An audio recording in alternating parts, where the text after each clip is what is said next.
तर बघा काय सूचना आलेली आहे. 8 तारीख म्हणजे काल आलेली आहे ही. याच्यामध्ये काय म्हटलं आहे, शिक्षक पदभरतीबाबत प्रसिद्धीपत्रक. आजची कार्यवाही.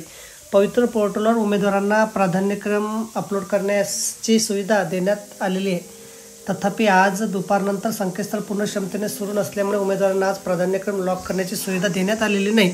संकेतस्थळ पूर्ण क्षमतेने सुरू नसल्यामुळे प्राधान्यक्रम लॉक करण्याची सुविधा दिनांक 9 फेब्रुवारी 2024 पासून देण्यात येत आहे. म्हणजे आजपासून ही सुविधा आता देण्यात येत आहे प्राधान्यक्रम लॉक करण्याची. प्राधान्यक्रम जनरेट करण्यासाठी व लॉक करण्यासाठी दिनांक 12 फेब्रुवारी 2024 पर्यंत मुदतवाढ देण्यात येत आहे. उमेदवाराने विविध मुदतीत आवश्यक ती कारवाई करावी. म्हणजे आता आपल्याला आजपासून प्राधान्यक्रम लॉक करण्याची सुविधा चालू झाली आहे, तर ती 12 तारखेपर्यंत आपल्याला दिलेली आहे. बघा त्यानंतर आता एक हे बातमीसुद्धा आली की पसंतीक्रम नोंदवण्यासाठी 12 फेब्रुवारीपर्यंत मुदत. शिक्षक भरती पोर्टल सतत बंद पडत असल्याची तक्रार. राज्यातील शिक्षक भरतीसाठी पात्र अभियोग्यताधारकांपैकी जवळपास 1,18,000 अभियोग्यताधारकांनी गेल्या काही 2 दिवसात पवित्र पोर्टलवर पसंतीक्रम नोंदवले आहे. शिक्षक भरतीच्या प्रतीक्षेत असणाऱ्या पात्र अभियोग्यताधारकांना पसंतीक्रम नोंदवण्यासाठी 12 फेब्रुवारीपर्यंत मुदतवाढ देण्यात आली आहे, अशी माहिती राज्याचे शिक्षण आयुक्त सुरेश मांढरे साहेब यांनी दिली.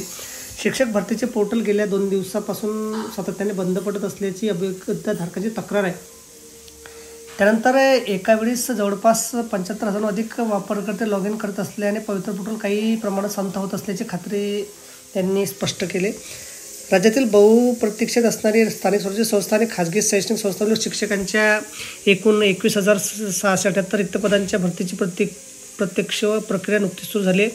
या भरती प्रक्रियेनुसार मुलाखतीशी 16,799 आणि मुलाखतीसह 4,879 पदाची शिक्षकाची पदं भरली जाणार आहेत. त्यासाठी पात्र अभियोग्यताधारकांना पसंतीक्रम नोंदणी सुविधा उपलब्ध करून देण्यात आली आहे. हा पसंतीक्रम नोंदणीसाठी यापूर्वी गुरुवारपर्यंत मुदत होती, परंतु आता ही मुदत 12 फेब्रुवारीपर्यंत वाढवण्यात आलेली आहे.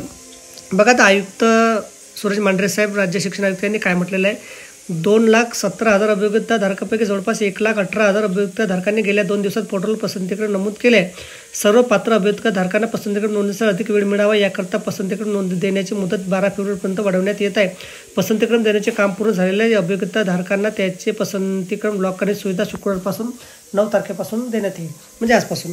तर बघा अशा प्रकारे हे अत्यंत महत्त्वाची सूचना आणि बातमी आपल्याला समजली असेल. व्हिडिओ आवडल्यास लाईक करा आणि शेअर करायला विसरू नका. धन्यवाद.